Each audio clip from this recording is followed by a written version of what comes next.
Welcome in, ladies and gentlemen, to another edition of the On the Pony Express podcast. I am Billy Embody. Thanks for listening. It is the eve of fall camp for the Mustangs, the 2023 season, inching closer for Rhett Lashley and his team as he enters his second season. And we end our fall camp preview series with a look at the offensive line and the safety position. These are two groups that really, if you look at them, have, especially on the offensive line, completely seen a revamping in terms of depth over the last year as SMU has brought in multiple transfers at each spot. They have competition for the most part, but we're going to dive in and kind of break it down, what to expect in fall camp at these two positions. It is kind of cut and dry at both spots, but I will say there's some intrigue at the offensive line position especially. But let's lead off with this. Your left tackle and your right tackle are pretty much set in stone when it comes to Garen Justice's offensive line group. You've got left tackle Marcus Bryant, who, by all indications, is going to be one of the top offensive linemen in the AAC in the 2023 season. A guy that, when I talked with him last week at AAC Media Day, could see himself going early to the NFL draft, but he's not focused on that.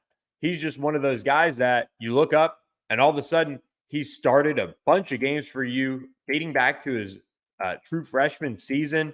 And now he has that chance to make a statement in 2022 and maybe move on, in 2023 and move on. But 2020 made one start, played in 6 games during that COVID season, but then he played in 10 games with 6 starts in 2021. Before really asserting himself as a junior in 2022, 13 games, 12 starts. And I think for Marcus Bryant, he's that 6'8" listed at 320-ish pound offensive tackle that most NFL teams would look at and say, that's how you draw him up on paper.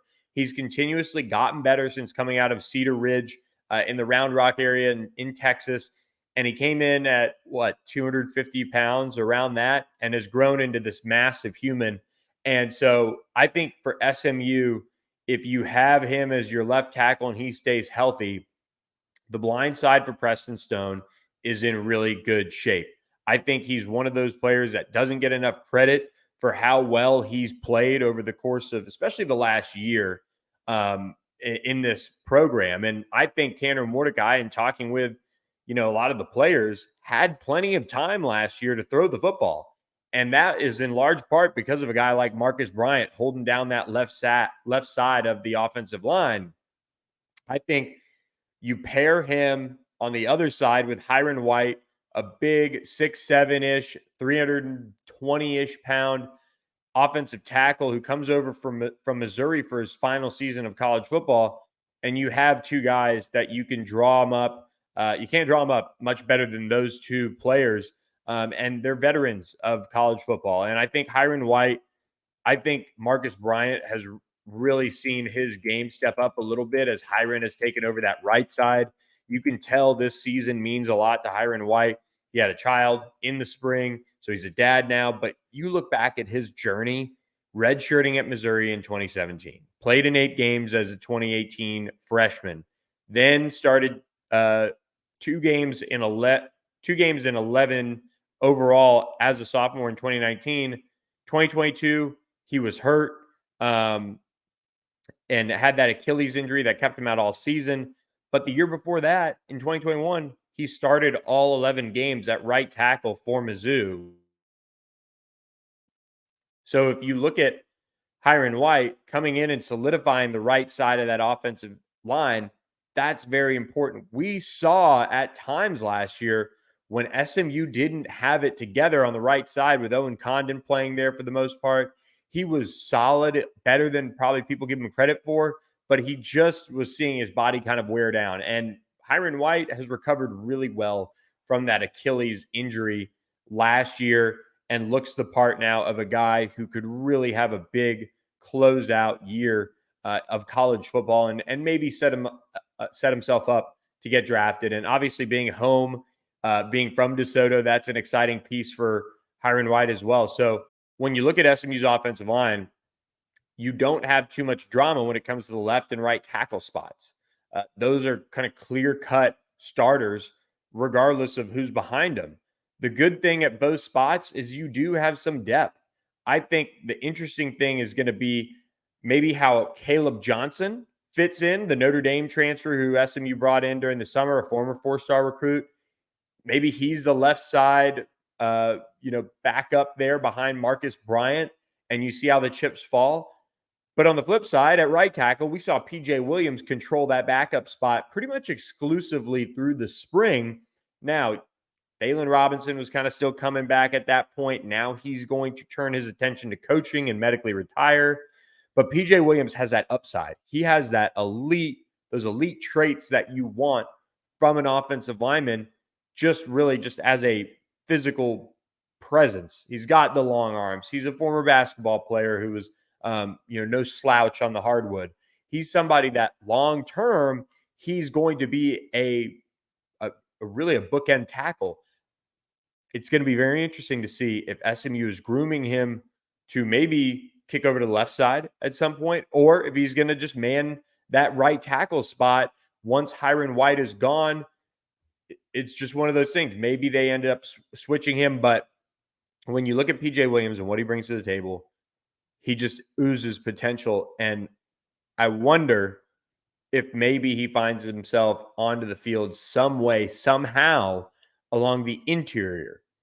Because when you look at the interior, Justin Osborne is pretty much healthy, which is huge for SMU. Now, you never know with these back injuries that he's kind of recovering from, how those are going to play out once the bullets start flying, you get physical and all of those things. That's what had Thalen Robinson shut down his career and now is coaching for the Mustangs. For Justin Osborne, when healthy, he's probably SMU's best offensive lineman, without a doubt, in my opinion, at least. And he even garnered a preseason all AAC pick. He also got named to the Outland Trophy watch list along with Elijah Chapman. So people know Justin Osborne has really been doing a nice job for SMU along the interior of that line. If he's healthy, you have your starting right guard.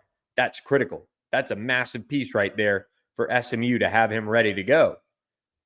Now the question becomes, who starts at center? Can Branson Hickman hold on to that starting spot that he has? And look, there's a lot of people in Branson Hickman's corner when they talk about the offensive line and how that unit is led and directed. Branson Hickman's kind of the straw that stirs the drink in the middle there for that offensive line.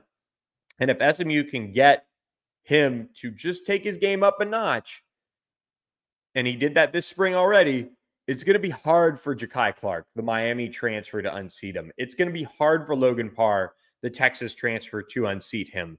And then you get into Cam Irving, Ben Sparks, how do those guys fit in along the offensive line, whether it be a guard, backup center, all those different positions? That is a good problem to have for SMU. When you look at the offensive line, there's a lot of people that love Branson Hickman and what he does. You also have a guy coming in Ja'Kai Clark, though, who started 40-plus games at Miami between guard and center. He's got to get himself in shape. We'll kind of be watching that. He was a guy that enrolled in July. But you have Cam Irvin, who's played a lot of snaps at guard especially. The experiment at center didn't work this spring. Ben Sparks is somebody they're high on, and he enters what it would be his junior year, at least on paper. And then you've got a group of developmental guys in Jacob Waller, who was a 2022 edition, Reagan Gill, Sean Scott, and Alex Woods in that offensive line class in the 2023. Those guys could take their time. I will say Alex Woods is an impressive-looking guy physically. Reagan Gill, big guy, going to develop. Sean Scott, big guy, needs to put on weight. I think he's going to redshirt. I would be surprised if he plays. And even Stone Eby is now playing H-back. So with all that in mind, you have options at left guard. You have options to back up Justin Osborne at right guard. And the center position is held down by somebody who has started a bunch of games for SMU since coming in. And you have a veteran in Ja'Kai Clark who can help there too. So when I look at the offensive line, and especially after last year, they were really good in pass protection. They lose Jalen Thomas. That's obviously a tough blow right there. He moved around. He did a lot of different things for SMU that was really good. Joe Bissinger was a veteran who didn't get enough credit. Owen Condon moves on. You've got all these kind of pieces that have departed. 3 guys that have played a key role. Looking at just the overall offensive line. Now you get into, all right, who's going to step up? Who's going to elevate their game? And that's what fall camp is all about at the offensive line position, is who along the interior can make things difficult on Branson Hickman, battle and take that left guard spot, push Justin Osborne maybe, but if he's healthy, he's the guy at that spot, in my opinion. So you have, for the most part, 3 of the 5 spots settled. You have somebody coming in who can push at center, but I'll make the early prediction. I think Branson Hickman's going to be the starter game 1 against Louisiana Tech at center and force someone to elevate their game that much that they take it from him, if that even happens. But there's a lot of people that like what he brings to the table in the middle, and he plays with good leverage and all of that. And look, he's got that offensive line group really, really down pat as far as how he leads them. And even watching summer workouts last week, I thought he was moving around great. So had a good summer from what it looks like. We'll see how it goes. Obviously, he's going to get all he can handle too with a guy like Jordan Miller at that nose tackle position as he continues to, can work on his craft. Jordan Miller's a big dude. Ja'Kai Clark is a big dude. That kind of physical matchup kind of works a little bit better in a way. But Branson Hickman has seen a lot. I think he's going to be one of those guys that holds it down, and we're going to look back and he's going to be a versatile guard center, maybe in the NFL, kind of like an Evan Brown. So Branson Hickman is kind of not necessarily on the hot seat in a way, because he started a bunch of games. There's a lot of people that believe in him, but they brought in Ja'Kai Clark and Logan Parr to provide depth, and both have played center. So he's going to have to lock it down, and we'll see what happens at left guard. But the biggest thing for SMU's offensive line, the run game and run blocking has to be ready to go come game 1, because Louisiana Tech is a team that is going to be a little pesky. They're going into this season with kind of a revamped group. I think they're going to be a team that you're going to want to establish the ground game early. And SMU's ground game last year took some games to really kind of get that true confidence. We saw some spurts against UNT. We get it, all of that. But it took a while for them to figure it out. This year, they're going to have to be ready to go right away. It's Louisiana Tech, and then it's OU. So having guys that have played a lot of football, Marcus Bryant, Hiron White, Justin Osborne, Branson Hickman, even Ja'Kai Clark, maybe he's left guard. That's not a bad thing. That would be maybe that group that has that physical combination to move guys off the ball. We know there were moments last year, and I've talked about this in the past as well. SMU's tight ends and H-backs that they're going to use this year, kind of a different group than what they've had in the past. You have an Elijah Chapman. You have a Stone Eby that are now playing that H-back role. SMU had to manufacture an extra guy who can really move the pile and do it at a high level. They're kind of betting a little bit on that package, being able to get those 3rd and 1s, those 4th and 1s that weren't necessarily gimmies at all last year. So for SMU, that offensive line group has some veterans. They have talent. They have depth. They've got to bring it all together and find the best 5 that works on Saturdays and Thursdays and Fridays for the Mustangs this fall. So Garen Justice, I think, is quietly one of the better position coaches on this coaching staff, and he's got the depth now to really make some things happen for SMU this year. So we'll continue to monitor that one as fall camp gets underway on Wednesday morning. 8 a.m. We'll be out there bright and early. But the safety group for SMU, Scott Simons takes over the position after coaching the linebackers last year. Kyle Cooper's assisting him. Ricky Hunley's back there in the secondary coaching the corners as well. You have a group that had Brian Massey come in last year with very high expectations in terms of what they're going to be able to do with him being that return man, that speed, that explosiveness. Well, he gets hurt in fall camp, and he's not the same player at all last year. This year in spring, he looked like a rejuvenated, much better version of himself. Now, he's got to make tackles when the lights come on. We know that was a big struggle for him last year. but he is somebody that was still among the team's leading tacklers in the 2022 season. And if that's the case, that's a big piece to kind of the puzzle of finding out who's going to be the starting safety. But Massey only played in 11 games, finished with 40 tackles. Nick Roberts played in 8 games, finished with 43, and he really came on down the stretch. I think Brian Massey's health is one of the biggest storylines of this year's fall camp, because you do have a guy who has the ability when healthy to be explosive, to make plays. And if he is back to that normal self, he's going to give Ahmad Moses all he can handle. And Ahmad Moses took his starting job last year toward the end. And I don't think SMU is going to wait around to see that need to happen again. They trust Ahmad Moses. He's going into his second year after SMU flipped him late from UTSA. Great eval. He's looking like one of those guys that's going to start a bunch of games for the Mustangs over the course of his career. And they're battling away with Brian Massey and Ahmad Moses, looking to nail down one of those safety spots.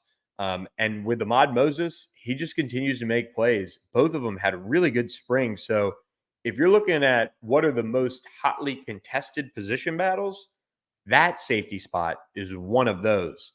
You look at the nickel spot, Brandon Crosley is probably holding that down.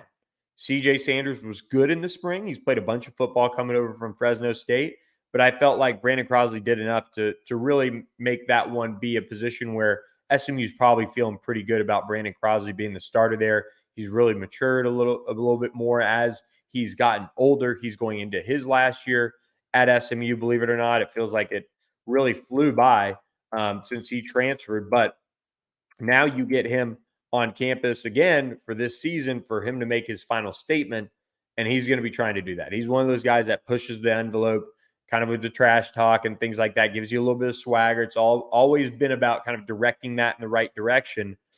He's going to be backed up by a guy who's played a bunch of football. That's good. That can help you in terms of rotating. CJ Sanders has that ability to do that. So I'm intrigued to see what happens with that. If CJ Sanders kind of elevates his game since he's gotten a spring ball in, he's gotten that, time around the program to get comfortable. Sometimes those transfers, we even saw it with a guy like LJ Johnson, who turned it on late in the spring. Romello Brinson turned it on late in the spring. Some of these other guys, as they've gotten into the program, can now kind of settle in and be somebody that maybe, doesn't necessarily feel like it's so new to them and their head swimming and all those things. That's something that we're watching for as well on that front. Finally, you look at the other safety spot, and Jonathan McGill, the Stanford safety transfer, who's a former captain out there, is just really impressing people across the board. He's one of those players that really has led from the get-go since coming to SMU to play out his final 2 years of college eligibility. And I think he's somebody that really, if this defense takes that next leap that it needs to, and takes a big leap in particular, it's going to be Jonathan McGill. That's who we're going to point to as far as, wow, that's somebody that has stepped up, that has led in a big way. And that's something to really, hone in on if you're an SMU fan and watch for. I think a guy like Ahmad Walker at the linebacker spot is one of those. I think Jordan Miller and Elijah Roberts, in terms of newcomers that can really lead, those are guys that I think are really setting the tone. But Jonathan McGill especially, remember, this is the guy that Scott Simons basically said once he committed, he was ready for the playbook. He was ready for the workouts, all of those things to get the most ready he could right away. That was what he wanted to do. And he's a film junkie as well. He's going into this safety spot, and this is going to be interesting.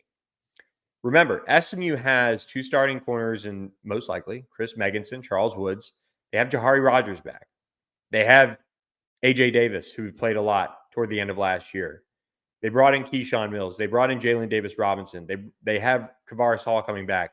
But Kyron Chambers, is he somebody that does move to safety? That's something I'm watching for, because if he does, now you have, I think, Kyron Chambers battling to get the snaps behind Jonathan McGill. And then you have Bryce McMorris, Isaiah Wacobia those guys are put in an even tougher spot to maybe overcome and get some snaps. Both can be really big on special teams for SMU. All three of those guys could be really big for SMU on special teams.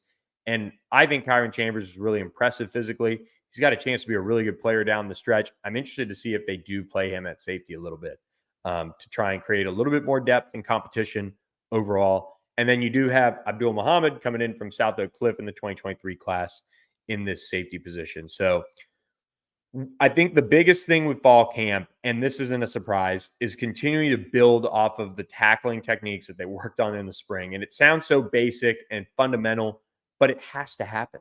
That was a defense last year that just didn't tackle enough consistently. And at some points, it was really bad. And, I think they put their foot down. And this spring, it was tackling drills a lot more than we've seen in the past. The first year, you're teaching your system. They had some depth issues. They couldn't do as much. But this spring, they really addressed their depth. They were able to get after it a lot more in terms of tackling and teaching that and going to the ground and all those things. That was something that I think needed to happen to break out of that slump in terms of tackling with what SMU dealt with last year. That needs to continue as much as you can in fall camp. It's hot out there, but they've got to find ways to be physical and get some good work done on the tackling side of things in terms of technique. It has to happen, and they have to keep at it. And Scott Simons is one that is all for that. He's not going to shy away from having his guys be physical in practice. So the safety spot, I think you have 3 or 4 guys that you really trust back there. Brandon Crosby, Brian Massey, Ahmad Moses, and Jonathan McGill. That's a great spot to be in. They also added some depth. They could create even more competition if a guy like Kyron Chambers moves into that room. That would be fun to watch.